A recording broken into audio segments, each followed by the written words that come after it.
India के एक नए ऑफशोर बेसिन से रोजाना 45,000 बैरल्स ऑयल निकलने वाला है, जिससे इंडिया की ऑयल प्रोडक्शन 7% तक बढ़ जाएगी और इंडिया के एनर्जी बास्केट के लिए ये एक गेम चेंजर साबित होगा।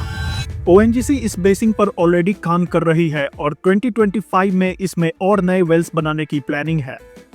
ये ब्लॉक कौन सा है और कैसे ओएनजीसी इसके फुल पोटेंशियल को यूज करके इंडिया के ऑयल डिपेंडेंसी को मैसिवली कम करने की प्लानिंग कर रहा है, सब जानेंगे इस वीडियो में। हम बात कर रहे हैं कृष्णा गोदावरी बेसिन के KGDWN 98/2 ब्लॉक की, जिसमें 3 जगह मैसिव रिजर्व्स ऑफ ऑयल मिले हैं और हाईटेक वेसल से ओएनजीसी यहां से ऑयल एक्सट्रैक्शन स्टार्ट भी कर चुका है। कृष्णा गोदावरी बेसिन के अंदर एक छोटा बेसिन है जिसे रवा बेसिन कहते हैं। ये एक सेपरेट पेट्रोलियम सिस्टम है जो independent oil and gas reserve hold करता है और इंडिया के ऑयल प्रोडक्शन में कंट्रीब्यूट करता है। कृष्णा गोदावरी बेसिन भारत के आंध्र प्रदेश के कोस्ट से 35 किलोमीटर दूर बे ऑफ बंगाल में लोकेटेड है। ये 50,000 स्क्वायर किलोमीटर में फैला है और भारत के सबसे बड़े ऑयल रिजर्व्स में से एक है।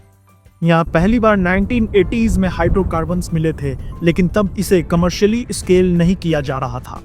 आज ओएनजीसी यहाँ deep sea oil and gas exploration कर रहा है और जनवरी 2024 से यहाँ के कई वेल्स से 12,000 barrels crude oil per day निकाला जा रहा है। जियोलॉजिस्ट के मुताबिक केजी बेसिन का पेट्रोलियम सिस्टम क्रेटेशियस पीरियड का है, यानी करीब 100 मिलियन साल पहले का, जब डायनासोर्स धरती पर घूमते थे। आगे बढ़ने से पहले एक बात क्लियर कर दूं, कृष्णा गोदावरी बेसिन बहुत बड़ा है और इसमें अलग अलग ऑयल ब्लॉक्स है जिसको डिफरेंट कंपनीज ऑक्शन के थ्रू ओन करते हैं। इसी बेसिन में लोकेटेड KG-D6 ब्लॉक रिलायंस के अंडर है और 2003 में यहाँ सबसे बड़ा गैस रिजर्व्स डिस्कवर किया गया था। हम इस वीडियो में ओएनजीसी के ब्लॉक DWN 98/2 पर फोकस कर रहे हैं क्योंकि रिसेंटली उसमें कई नई वेल्स बनाने की प्रपोजल्स रखी गई है। 2018 में ओएनजीसी ने इस ब्लॉक के फील्ड डेवलपमेंट प्रोग्राम में टोटल $5 बिलियन से ज्यादा का investment for a life of 16 years propose किया था और इस ब्लॉक को 3 क्लस्टर्स में डिवाइड किया गया है, जिसमें से फर्स्ट ऑपरेशन क्लस्टर 2 में 2021 में स्टार्ट होना था, पर कई डिलेज के बाद इसकी शुरुआत जनवरी 2024 में हुई थी। केजी बेसिन के कुछ रिजर्व्स में गैस का प्रेशर इतना ज्यादा हाई है कि ड्रिलिंग के वक्त ब्लो आउट का रिस्क होता है, इसलिए यहाँ ultra advanced pressure control system लगाना पड़ता है। क्लस्टर 1 में 3 डिस्कवरीज हुई है, जिसमें से 2 को 2019 में अप्रूवल मिल चुका है और इसमें अभी काम चल रही है। क्लस्टर 3 में एक ultra deep water gas reserve discover किया गया है, जिसकी प्रोडक्शन इसको वर्ल्ड की सेकेंड डीपेस्ट हाइड्रोकार्बन रिजर्व बना देगी। केजी बेसिन के अल्ट्रा डीप क्लस्टर्स 2500 से 2800 मीटर डेप्थ में है, जबकि टाइटैनिक की रेस्टिंग प्लेस 3800 मीटर है, जिसको देखने के चक्कर में टाइटन सबमरीन इम्प्लोड हो गई थी। कृष्णा गोदावरी बेसिन में एक वोल्केनिक ट्रैप भी है। इस रीजन में कुछ एरियाज में एंशिएंट लावा फ्लोज मिलते हैं जो एक्सप्लोरेशन को मुश्किल बना देते हैं, क्योंकि इनके नीचे रिजर्व्स को डिटेक्ट करना काफी मुश्किल होता है। ओएनजीसी के प्लान के अकॉर्डिंग क्लस्टर 3 में 2026 तक गैस की प्रोडक्शन स्टार्ट हो जाएगी, जो इंडिया के गैस इंपोर्ट डिपेंडेंसी जो करीब 50% है उसको काफी हद तक कम कर देगा। इंडिया दुनिया का 3rd लार्जेस्ट ऑयल कंज्यूमर है, लेकिन सोचिए हम अपनी टोटल ऑयल डिमांड का एक मैसिव परसेंटेज इंपोर्ट करते हैं। आपको क्या लगता है भारत अपनी ऑयल नीड्स का कितना परसेंट इंपोर्ट करता है? जवाब मैं वीडियो के एंड में दूंगा, पर अगर आपको पता है तो अभी कमेंट्स में जरूर बताएं। और हाँ, अगर आपको ये वीडियो इन्फॉर्मेटिव लगे तो एक लाइक और सब्सक्राइब जरूर करें, क्योंकि ये आपके लिए एक छोटी सी चीज है, लेकिन मेरे लिए एक बड़ा मोटिवेशन है। क्लस्टर 2 की ऑयल प्रोडक्शन जनवरी 2024 से स्टार्ट हुई और मार्च 2024 को यहाँ के रिजर्व से 60,000 टन क्रूड ऑयल को शिप के थ्रू मैंगलोर रिफाइनरी भेजा गया। इस शिप का नाम स्वर्ण सिंधु था और इसको पीएम नरेंद्र मोदी ने 2 मार्च 2024 को फ्लैग ऑफ किया था।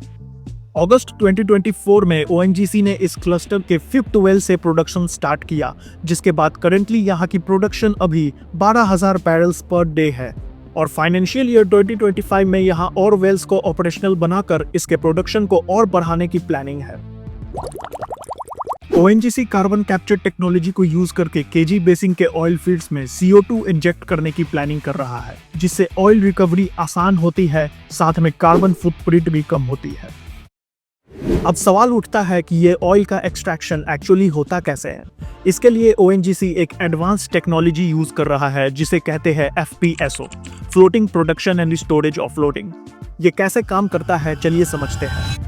आपने नॉर्मल ऑयल रिग्स देखी होगी जो एक टावर जैसा दिखता है, लेकिन इन रिग्स से अलग कई बार वेसल्स या शिप्स का यूज करके ऑयल एक्सट्रैक्ट किया जाता है, और एफपीएसओ ऐसा ही एक वेसल है जिसमें ऑयल एक्सट्रैक्शन के लिए सारे इक्विपमेंट्स लगे होते हैं। एफपीएसओ का मतलब floating production and storage offloading होता है, और जिस तरह एक रिफाइनरी में ऑयल रिफाइन किया जाता है उसी तरह एफपीएसओ में ऑयल को प्रोसेस करके वाटर, ऑयल और गैस में सेपरेट करके स्टोर कर लिया जाता है और आगे टैंकर्स या पाइप्स के थ्रू रिफाइनरीज में पेट्रोल, डीजल और अदर प्रोडक्ट्स बनाने के लिए भेज दिया जाता है। एफपीएसओ को इनके फ्लेक्सिबिलिटी इन मूवमेंट और कॉस्ट इफेक्टिवनेस के वजह से यूज किया जाता है, और इनकी स्टोरेज कैपेसिटी भी काफी हाई होती है। क्लस्टर 2 में यूज होने वाले एफपीएसओ अर्माडा स्टर्लिंग 5 की स्टोरेज कैपेसिटी 8 लाख बैरल्स है, और इसको Shapoor Pallonji oil and gas private limited और मलेशिया के बूमी अर्माडा एक जॉइंट वेंचर के थ्रू 70:30 के रेशियो में ओन करते हैं। और ये वेसल इंडियन वाटर्स का सबसे बड़ा फ्लोटर है जिसकी लेंथ 321 मीटर्स और विड्थ 60 मीटर्स है। इसकी oil processing capacity 60,000 barrels per day है और gas processing capacity 3 million standard cubic metres per day है, और इसको स्पेसिफिकली इंडियन वाटर्स में साइक्लोन को विथस्टैंड करने और 27 मीटर्स तक के वेव्स को झेलने के लिए बनाया गया है। एफपीएसओ अर्माडा स्टर्लिंग 5 की प्रोसेसिंग कैपेसिटी किसी छोटे देश के कंजप्शन से भी ज्यादा है। फॉर एग्जाम्पल, मालदीव्स की daily oil consumption 12,000 barrels per day है, जबकि स्टर्लिंग 5 की कैपेसिटी 60,000 बैरल्स पर डे है। केजी बेसिन का फुल स्केल डेवलपमेंट इंडिया का नॉर्थ सी ऑयल मूवमेंट बन सकता है। जैसे नॉर्थ सी ऑयल रिजर्व्स ने यूके और नॉर्वे की इकोनॉमी को ट्रांसफॉर्म किया, वैसे ही केजी बेसिन का फुल यूटिलाइजेशन इंडिया की एनर्जी सिक्योरिटी में एक बड़ा रेवोल्यूशन ला सकता है। एफपीएसओ के अलावा डीप वाटर ऑयल एक्सट्रैक्शन के लिए और भी एडवांस वेसल्स और प्लेटफॉर्म्स का यूज किया जाता है। चलिए इनमें से कुछ की टेक्नोलॉजीज पर नजर डालते हैं।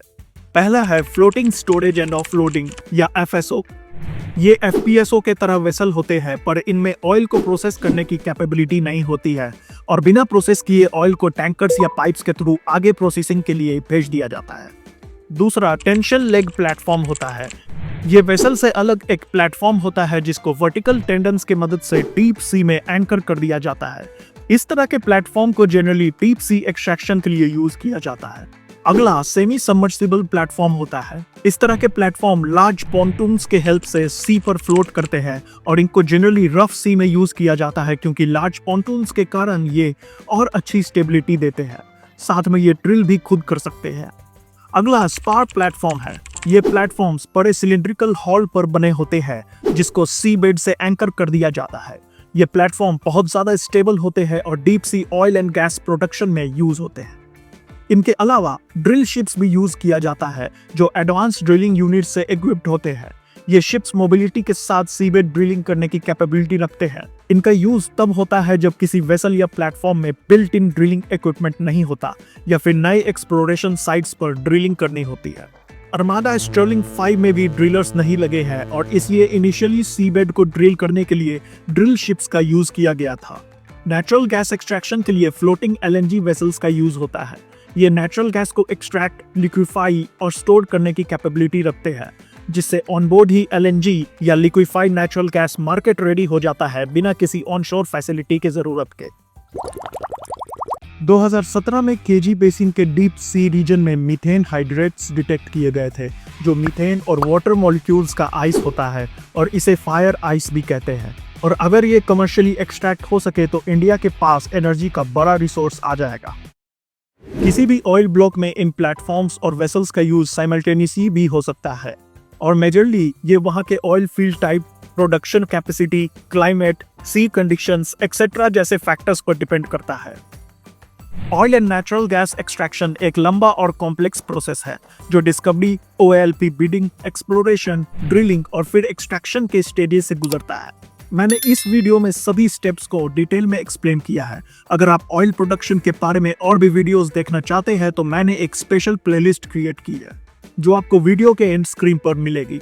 वापस आते हैं कृष्णा गोदावरी बेसिन पर, तो यहाँ रिलायंस और ओएनजीसी के अलावा कई और सारे प्लेयर्स एक्टिव है और इनमें से एक है ऑयल इंडिया लिमिटेड, जिसने 2019 के ओएलपी बिडिंग में डीएसएफ राउंड 2 ब्लॉक को एक्वायर किया था। डीएसएफ का full form discovered small field है, यानी ऐसे ऑयल और गैस फील्ड्स जहां रिजर्व्स ऑलरेडी डिस्कवर हो चुके हैं। इन फील्ड्स में ड्रिलिंग, प्रोडक्शन और फर्दर डेवलपमेंट के लिए ओएलपी बिडिंग की जाती है ताकि इनका कमर्शियल एक्सट्रैक्शन एफिशिएंटली किया जा सके। कृष्णा गोदावरी बेसिन के ऑयल प्रोडक्शन से इंडिया का इंपोर्ट बिल $4.5 बिलियन तक कम हो सकता है। ये अमाउंट इतना बड़ा है जिससे 2 और चंद्रयान मिशन लॉन्च हो सकते हैं और देश भर में 50 और एम्स हॉस्पिटल्स बनाए जा सकते हैं। और इस फील्ड में फर्दर डेवलपमेंट के बाद ये नंबर्स और भी मैसिव हो सकते हैं और इंडिया की 80% के ऑयल इंपोर्ट्स को कम करने में मदद कर सकते हैं।